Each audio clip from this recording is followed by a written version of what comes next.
আপনি কি এমন কোনো বাড়ি এবং এমন জায়গা দেখেছেন যেগুলো দেখলে আপনি বিশ্বাস করতে পারবেন না যে পৃথিবীতে এমনও বাড়ি রয়েছে এবং মানুষ আসলে এই বাড়িগুলোতে বাস করে? আপনি কি কখনো পাহাড়ে এমন বাড়ি দেখেছেন? এবং আপনি কি এমন একটি গ্রাম দেখেছেন যা পানির উপর ভাসছে, যেখানে লোকেরা পানির উপরে তৈরি বাড়িতে বাস করে?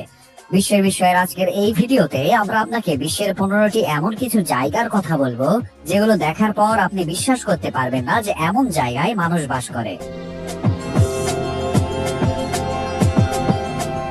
Number 15, Brazilian favela. এই জায়গাটা আপনাদের নিশ্চয়ই খুব সুন্দর লাগছে, কারণ এখানকার বাড়িগুলোর গঠন সত্যিই দারুণ, দেখতে খুব সুন্দর, যেন এক একটা শিল্পকর্ম। এখানকার বাড়ি দেখতে সারা বিশ্ব থেকে মানুষ আসে। তবে পর্যটকদের এখানে আসার কারণ শুধু এই রঙিন বাড়িগুলোই নয়, বরং তাদের সৌন্দর্য আর নকশার মুগ্ধতাই। এখানকার প্রতিটি ঘরেই রয়েছে এক অনন্য নকশা। বাড়িগুলো দেখতে একতলা মনে হলেও আসলে তাদের রয়েছে দুটি ফ্লোর। এই জায়গাটি আপনার কাছে খুব সুন্দর বলে মনে হচ্ছে, কিন্তু এর একটি অন্ধকার দিকও রয়েছে। কোনো অপরিচিত ব্যক্তি এখানে একা ঘোরাফেরা করতে পারে না এবং ফ্যাভেলায় প্রবেশও করতে পারে না, কারণ ব্রাজিলের সব বড় বড় গ্যাংস্টাররা এখানে বাস করে এবং প্রায় সময় দুই গ্রুপের মধ্যে গ্যাং ওয়ার শুরু হয়, যার কারণে কোনো ব্যক্তি এখানে একা যেতে চায় না।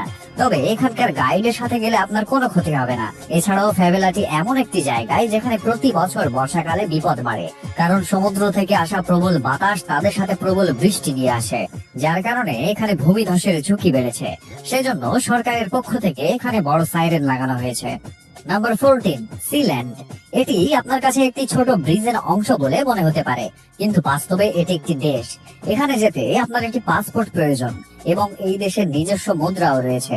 এটি যুক্তরাজ্য থেকে 12 কিলোমিটার দূরে সমুদ্রে অবস্থিত। এটি অন্য সব দেশ থেকে সম্পূর্ণ আলাদা এবং বিশ্বের সবচেয়ে ছোট দেশ। এখানে মাত্র 25 জনের একটি পরিবার বাস করে।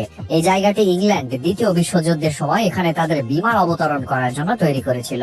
এরপর বিশ্বযুদ্ধ শেষ হলে এই সেতুর এই অংশটুকুই অবশিষ্ট ছিল। তাই 1960 সালে রয় বেটস নামে এক ব্যক্তি এই জায়গাটিকে নিজের অধীনে নিয়ে নেন এবং এই জায়গাটিকে নিজের আলাদা দেশ হিসেবে ঘোষণা করেন। কিন্তু পৃথিবীর কোনো দেশ একে আলাদা দেশ মনে করে না। রয় বেটস তার পুরো পরিবার নিয়ে এই দ্বীপে থাকেন এবং নিজেকে এই দ্বীপের রাজকুমার বলে থাকেন।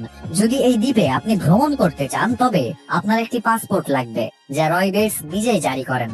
যদি আপনি হেলিকপ্টারে আসেন তবে নিরাপদে পৌঁছাতে পারবেন, কিন্তু নৌকায় আসলে সমস্যা আছে। গভীর সমুদ্র এবং প্রবল বাতাসের কারণে দড়ির সাহায্যে উপরে ওঠা খুব কঠিন। Number 13, Jiangxi Wangxian valley, China. চীনের এই উপত্যকা বিশ্বের সবচেয়ে সুন্দর স্থানগুলোর একটি, কারণ এই উপত্যকায় তৈরি বাড়িগুলো এমন এক অনন্য উপায়ে তৈরি যে এই বাড়িগুলো একেবারে হাওয়ায় ভেসে আছে। এই ঘরগুলোর একটা অংশ পাহাড়ে রাখা হয়েছে, বাকি অংশ সম্পূর্ণই বাতাসে ঝুলছে। এসব ঘরের নিচে কংক্রিটের পিলার ব্যবহার করা হয়েছে, যা খুবই মজবুত, যার কারণে এসব ঘর নড়াচড়া না করেই এসব পিলারের উপর দাঁড়িয়ে থাকে। বর্তমান সময়ে এখানকার উপরের গ্রামে পৌঁছানোর জন্য সমস্ত সুবিধা রয়েছে। এখানে ওঠার জন্য সিঁড়ি রয়েছে এবং বাউন্ডারিও তৈরি করা হয়েছে, কিন্তু একসময় এখানে ওঠার জন্য সিঁড়ি বা বাউন্ডারি ছিল না। সে সময় নিচ থেকে উপরে যেতে এখানকার গ্রামবাসীরা কতটা সমস্যায় পড়তেন তা শুধু তারাই জানত। Number 12, floating village in Cambodia. এই জায়গাটি এমন একটি জায়গা যা পানির উপরে নির্মিত। এখানে প্রতিটি বাড়িতেই একটি নৌকা আছে, কারণ নৌকা ছাড়া এই জায়গায় ভ্রমণ করা খুবই কঠিন। কারণ পানিতে সাঁতার কেটে এক জায়গা থেকে অন্য জায়গায় গেলে পানির নিচে বসবাসকারী প্রাণীদের কারণে বিপদ হতে পারে। সাপ এবং কুমির উভয় এখানকার পানিতে বাস করে। এখানকার লোকেরা তাদের জীবিকা নির্বাহের জন্য মাছ ধরে। এছাড়াও এই গ্রামের কাছে একটি রেস্টুরেন্ট রয়েছে। এই গ্রামে বেড়াতে আসা যে কোনো পর্যটক সেই রেস্টুরেন্টে থাকতে পারে এবং খাবারও খেতে পারে। এছাড়াও এই ভাসমান গ্রামের পাশে একটি জঙ্গল রয়েছে, যা বছরের 12 মাস পানির নিচে ডুবে থাকে। অনেক পর্যটক এখানে বেড়াতে আসেন এবং এখানকার বেশিরভাগ নৌকা চালকই মহিলা। Number 11, Yakutsk, Russia. এটি রাশিয়ার একটি জায়গা যা বিশ্বের শীতলতম স্থানগুলোর মধ্যে একটি। এই শহরটি বিশ্বজুড়ে আইস হিল নামেও পরিচিত, কারণ এই জায়গাটি এত ঠান্ডা যে আপনি কল্পনাও করতে পারবেন না। সাধারণত শীতকালে এই শহরের তাপমাত্রা -50°C নেমে যায়। -50° তাপমাত্রা এমন যে আপনি যদি এখানে আপনার কাপড় শুকানোর জন্য বাইরে রাখেন, তাহলে ঠান্ডার কারণে এগুলো শক্ত হয়ে পাপড়ে পরিণত হবে। আর যদি আপনি ফুটন্ত পানি বাতাসে ফেলে দেন, তাহলে সেই পানি বাতাসে যাওয়ার সাথে সাথেই বরফের ছোট ছোট কণা তৈরি হবে। এই শহরে এত ঠান্ডা থাকার পর নিশ্চয়ই ভাবছেন, এখানকার তাপমাত্রা যখন এত ঠান্ডা, তাহলে এই ঠান্ডায় সেখানে কে থাকবে? আসলে এখানে জনসংখ্যা প্রায় 3,30,000-এরও বেশি। প্রচন্ড ঠান্ডা এলাকা হওয়া সত্ত্বেও এখানে মানুষ বসবাস করে। অ্যান্টার্কটিকার মতো জায়গায় যেখানে 20 ডিগ্রি সেলসিয়াস তাপমাত্রা হয়ে থাকে, সেখানে এখানকার তাপমাত্রা -50 ডিগ্রি সেলসিয়াস। এবং এখন পর্যন্ত এখানে রেকর্ড করা সর্বনিম্ন তাপমাত্রা -71 ডিগ্রি সেলসিয়াস। এই তাপমাত্রায় ঘরের বাইরে গেলে আপনার আঙুলের ভেতর রক্ত জমে যাবে এবং আপনি এতটাই ব্যথা অনুভব করবেন যে আপনি তা সহ্য করতে পারবেন না। এবং এখানকার লোকেরা সর্বদা তাদের গাড়ির ইঞ্জিন চালু রাখে, কারণ তারা যদি একবার তাদের গাড়ির ইঞ্জিন বন্ধ করে দেয় তাহলে ইঞ্জিনের ভেতরে সমস্ত তেল জমে যাবে এবং কিছুক্ষণের মধ্যেই পুরো ইঞ্জিনও জমে যাবে। এখানে পথের মাঝে কোনো গাড়ি বিকল হয়ে গেলে গাড়ি ঠিক করার সময় পাবে মাত্র 10 মিনিট। এই সময়ের মধ্যে যদি গাড়ি ঠিক করতে পারে তাহলে ঠিক আছে, অন্যথায় তার গাড়ির ইঞ্জিন জমে যাবে এবং তারপরে তাকে তার গাড়িতে বসে মৃত্যুর জন্য অপেক্ষা করতে হবে। কারণ এখানকার রাস্তায় তেমন যানজট নেই এবং ওই চালক যদি ঘন্টা খানেক কাউকে না পান তাহলে তার মৃত্যু নিশ্চিত। Number 10, এলিরে island. আইসল্যান্ডের এই দ্বীপটি বিশ্বের নিঃসঙ্গ দ্বীপ, কারণ এই পুরো দ্বীপে একটি মাত্র ছোট বাড়ি রয়েছে। এই বাড়িতে থাকার জন্য সবকিছুই আছে, ঘর, রান্নাঘর, এবং আপনি এখানে আরামে থাকতে পারবেন। কিন্তু এই জায়গায় বিদ্যুৎ নেই, ইন্টারনেট নেই, তাই এই দ্বীপটিকে পৃথিবীর নিঃসঙ্গ দ্বীপ বলা হয়। এখানে যেতে হলে আপনাকে আইসল্যান্ড থেকে নৌকা নিয়ে এই দ্বীপে যেতে হবে এবং দ্বীপে যাওয়ার পর আপনি এখানে আরামে থাকতে পারবেন। এখানে বাড়ির কাছে বিশুদ্ধ পানির জন্য একটি স্টোর করা হয়েছে, যা এই দ্বীপে পড়া বৃষ্টির পানি সংরক্ষণ করে এবং সেই পানি পান করার জন্য একেবারে বিশুদ্ধ। এই দ্বীপে গিয়ে আপনি সেখানে বসে আরামে মাছ ধরতে পারবেন। এই দ্বীপে আপনি যে কয়দিন থাকবেন সেই অনুযায়ী আপনার নিজের খাবার নিয়ে যেতে হবে। তাছাড়া আপনি এই জায়গায় শান্তিতে বসবাস করতে পারবেন। পৃথিবী থেকে সম্পূর্ণ আলাদা। আপনাদের মধ্যে কতজন আছেন যারা এই জায়গায় যেতে চান? Number 9, China cliff village. এটি চীনের এমন একটি গ্রাম যেখানে যাওয়ার আগে আপনার আত্মা কাঁপতে শুরু করবে, কারণ এই জায়গায় যেতে হলে আপনাকে লোহার তৈরি সিঁড়ি ব্যবহার করতে হবে। আজকাল এখানে লোহার সিঁড়ি থাকলেও 5 থেকে 10 বছর আগে এখানে এ ধরনের সিঁড়ি ছিল না। এই গ্রামের মানুষকে যদি উপর থেকে নিচে কিংবা নিচ থেকে উপরে যেতে হয় তাহলে পাহাড়ের উপর এমন কিছু বিপজ্জনক পথ তৈরি করা হয়েছিল। এই কাঁচা রাস্তাগুলো এতই বিপজ্জনক যে আপনি যদি একটু পিছলে যেতেন তাহলে কয়েক মিটার নিচে গভীর খাদে পড়ে যেতেন। এই গ্রামের মানুষ পাহাড়ের চূড়ায় তাদের ভেড়া পালন করে এবং সেখানে তারা গম ও ধানের ফসল ফলায়। Number 8, freedom cove. এটি কৃত্রিম দ্বীপ যা কানাডার দক্ষিণে সাইপ্রেস বেতে অবস্থিত। এই সুন্দর কৃত্রিম দ্বীপটি এই দ্বীপে বসবাসকারী এক দম্পতি তৈরি করেছেন, যারা এই দ্বীপে শাকসবজি চাষ করে এবং তারা এই দ্বীপে অনেক গাছপালাও রোপণ করেছেন।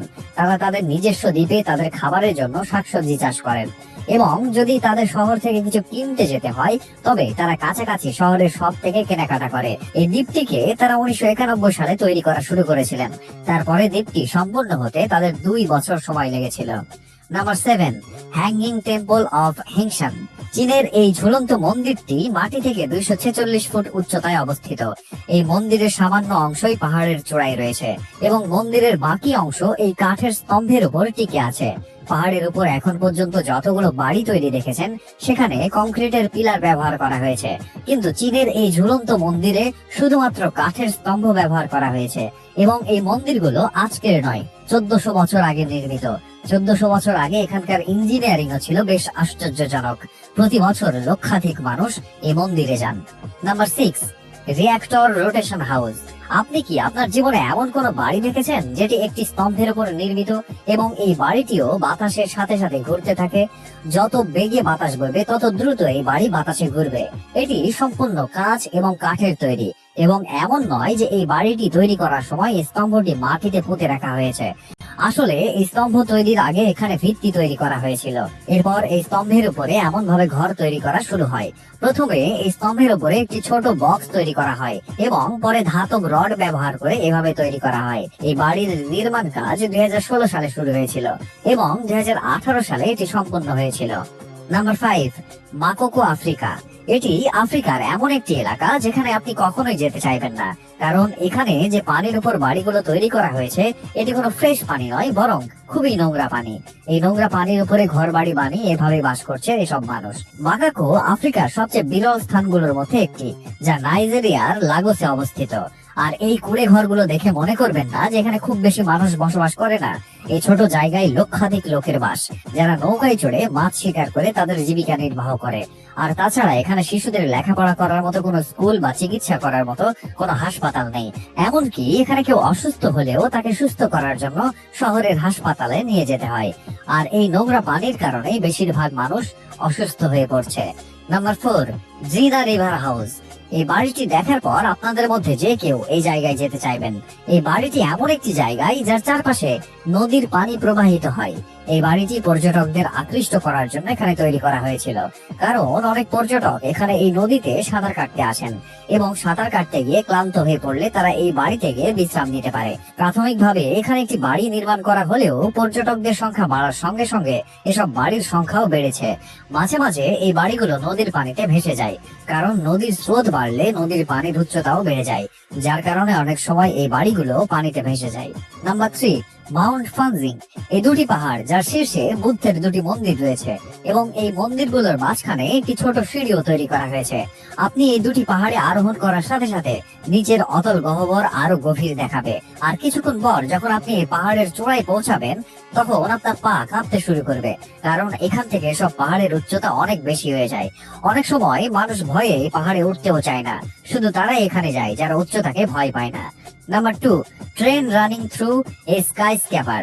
আপনি নিশ্চয়ই মাটির উপর দিয়ে ট্রেন চলতে দেখেছেন, কিন্তু কখনো কি বিল্ডিং এর ভেতর দিয়ে ট্রেন যেতে দেখেছেন?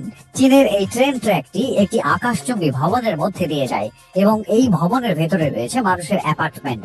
এখানে বসবাসকারী মানুষের গোপনীয়তার কথা মাথায় রেখে এই ট্রেনটি যখন আকাশচুম্বী অট্টালিকার ভেতরে দিয়ে যায় তখন এই ট্রেনের সমস্ত কাজ স্বয়ংক্রিয়ভাবে ঝাপসা হয়ে যায়, যাতে আপনি বিল্ডিং এর ভেতরে জিনিসগুলো দেখতে না পারেন, এবং ট্রেনটি ভবন থেকে বেরিয়ে আসার সাথে সাথে এই কাঁচের জানালাগুলো আবার স্বাভাবিক হয়ে যায়। Number 1, Tuvalu island. এটি সমুদ্রের পানিতে ঘেরা দীর্ঘ দ্বীপ নিয়ে গঠিত একটি দেশ। পশ্চিম মধ্য প্রশান্ত মহাসাগরে অবস্থিত এই দেশটি হাওয়াই এবং অস্ট্রেলিয়ার মধ্যে অবস্থিত, কিন্তু এই দেশটি আগামী সময়ে পানিতে তলিয়ে যাবে, কারণ এটি সমুদ্র পৃষ্ঠ থেকে মাত্র 2 মিটার উচ্চতায় অবস্থিত এবং এদেশের সবচেয়ে উঁচু অংশ মাত্র 4 থেকে 5 মিটার। গবেষকদের মতে প্রতি বছর 3 মিটার হারে সমুদ্রের পানি বাড়ছে, যার কারণে কয়েক বছরের মধ্যেই এই দেশ পানিতে তলিয়ে যাবে। কিন্তু বর্তমানে এই দেশটি দেখার জন্য একটি উপযুক্ত জায়গা। আপনি এখানে ঘোরাঘুরি করার জন্য একটি মাত্র সোজা রাস্তা পাবেন এবং কাছাকাছি একটি বড় ট্র্যাকও তৈরি করা হয়েছে, যার উপর দিয়ে এই দেশে আসা ফ্লাইট গুলো অবতরণ করে। এখানে লোকজন 2 ভাবে বাড়ি তৈরি করে। প্রথমত, বাইরের বাড়িটি সুন্দর করে সাজায় আর ভেতরে মাটির ভেতরে একটি ঘর বানায়। রাতের বেলায় প্রচন্ড বাতাস থাকে, তাই উপরের ঘরে ঘুমানো বেশ কঠিন হয়ে পড়ে। আর এই দ্বীপে যদি প্রবল সামুদ্রিক ঢেউ আসে তাহলে ঘর বাড়িতে পানি ঢুকে যাওয়ার কারণে এই মানুষগুলো সেই সময় ঘরের বাইরে ঘুমাতে পারে। এই দ্বীপে কেউ এটিএম ব্যবহার করে না বা ইন্টারনেটও নেই। এখানে ইন্টারনেট ব্যবহার করতে চাইলে সরকারি অফিসে যেতে হবে, সেখানে ইন্টারনেট সুবিধা দেওয়া হয়। যাই হোক, আপনি যদি এইগুলোর মধ্যে যে কোনো জায়গায় বিনামূল্যে যাওয়ার সুযোগ পান তবে আপনি কোন জায়গায় যেতে চান কমেন্ট করে আমাদের জানান। এই ছিল বিশ্বের বিষয়ের আজকের এই ভিডিওতে। আশা করছি ভিডিওটি আপনাদের সকলের কাছে অনেক ভালো লেগেছে। ভিডিওটি কেমন লেগেছে তা জানিয়ে কমেন্ট করুন। ভিডিওটি ভালো লাগলে লাইক এবং শেয়ার করুন। এরকম আরো ভিডিও পেতে আমাদের চ্যানেলটি সাবস্ক্রাইব করুন। ধন্যবাদ।